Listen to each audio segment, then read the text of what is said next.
So another video na ituturo ko po sa inyo ay ang 2 half hitches. So kanina, yung ginawa natin is the half hitch. Ngayon, 2 half hitches. So unang-una, ipapasok lang po natin sa ilalim ng tubo ang ating low end of the rope. Ayan.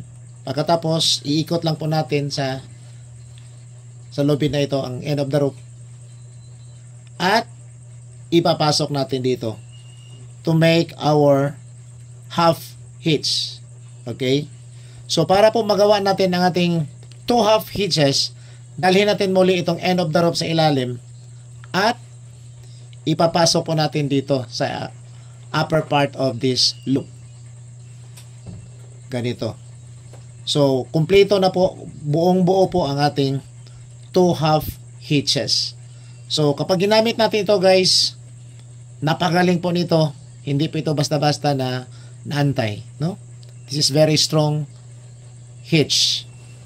Thank you for watching.